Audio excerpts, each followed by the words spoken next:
இப்போ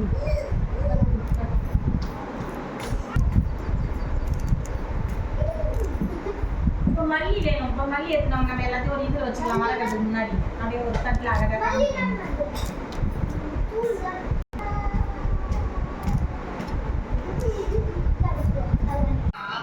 hi, hello.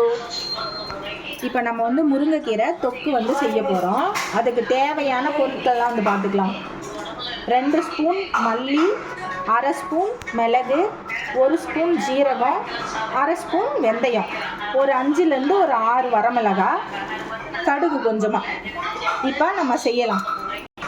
அடுப்புலாம் பற்ற வைக்கலாம். இந்த அடுப்பு பற்ற வச்சுக்கலாம். கடாயை வச்சுட்டு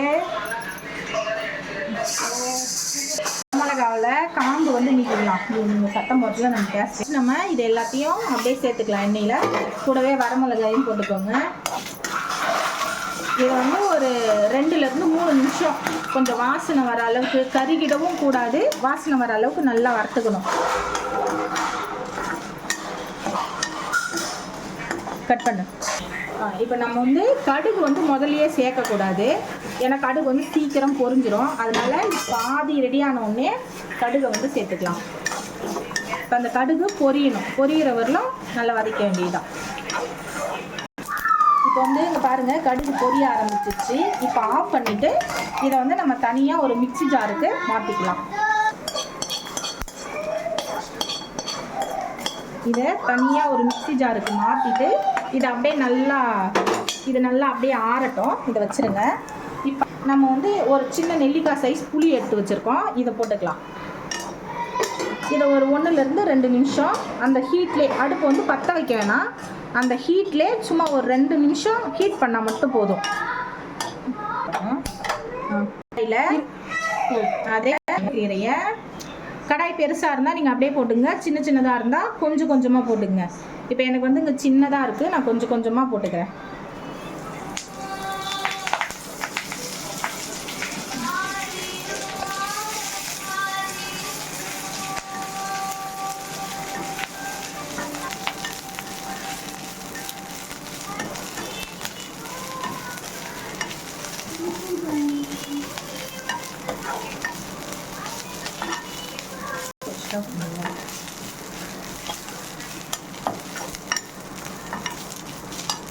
கட் பண்ணிக்கலாம். இப்போ இந்த முருங்கைக்கீரை வந்து நல்லா சுருள வதங்கணும். ஒரு 5லேருந்து ஒரு 7 நிமிஷம். அதுக்கு மேலே வதங்கினா தீஞ்சி கசப்பேறிடும். கட் பண்ணிக்கலாம்.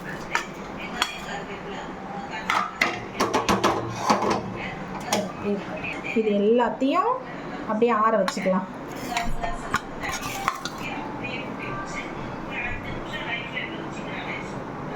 குறைப்பாக அரைச்சிக்கின்னு அதிலேயே இந்த ஆற வச்ச முருங்கைக்கீரையை போட்டுக்கணும். முருங்கை கூட புளியையும் போட்டுக்கோங்க.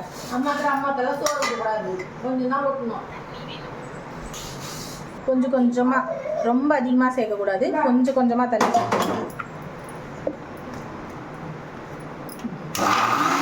இப்போ இங்கே பாருங்க, இந்த பதத்துக்கு வந்து அரைச்சா போதும். இதில் வந்து சுத்தமாக வச்சுக்கணும். அதில் கொஞ்சம் ஜீரகம் போட்டுக்கோங்க. போட்டு அப்படியே நம்ம ஸ்லோ பண்ணிக்க வேண்டியதான். ஸ்லோ பண்ணிட்டு இதை நெல்லி போடு. போடு டக்கு நெல்லி போடு. இல்லை வர நீ வேற கரெக்டாக எடுத்து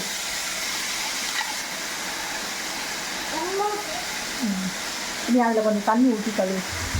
நான்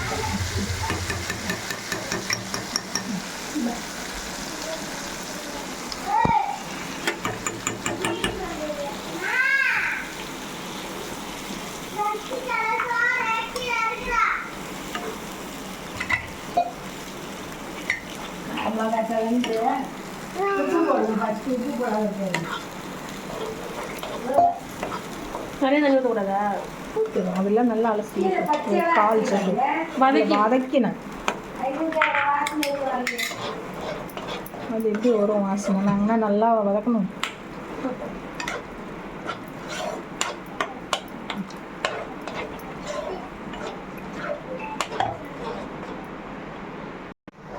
இதை வந்து அப்படியே நல்லா மிக்ஸ் பண்ணி இதை மூடி வைக்கணும். எப்படியும் ஒரு 1/2 மணி நேரம் ஆகிடும் இது ரெடி பண்ணுறதுக்கு. இடையில ஒரு 5 நிமிஷத்துக்கு ஒரு டைம் எடுத்து கிளறி விட்டுட்டே இருக்கணும். இதுப்பா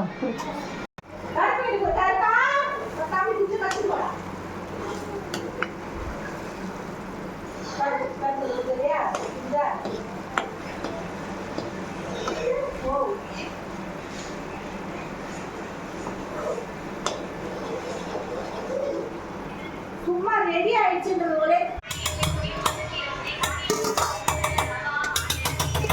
கொஞ்சமா சோறு போடு. நீ அந்த வானல்ல கொஞ்சமா கரைச்சி சாப்பிட்டா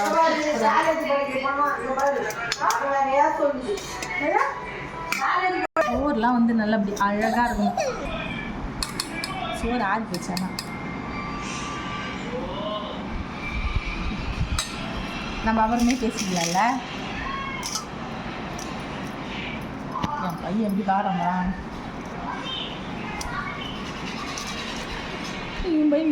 இதை வந்து ஃப்ரீயாக நீ அவனை விட்டுட்டு சாப்பிட்டுட்டு பண்ணிட்டு அதே பேசுறது நம்ம எடிட் பண்ணிக்கலாம். அம்மா சொல்லுவா அம்மா சாப்பிடுவா. எப்படி இருக்கு? சூப்பராக இருக்குது. என் பையனை கொஞ்சம் சாப்பிட வச்சுருங்க.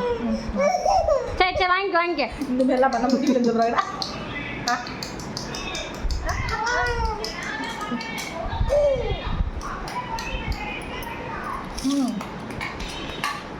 இரு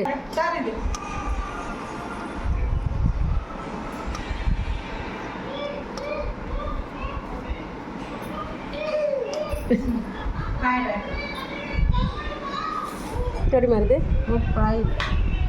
நல்லா இருக்கா? நிஜமாவே நல்லா இருக்கு. நீ வேணா இந்த ஒரு ரூபா சாப்பிட்டாரா அவங்க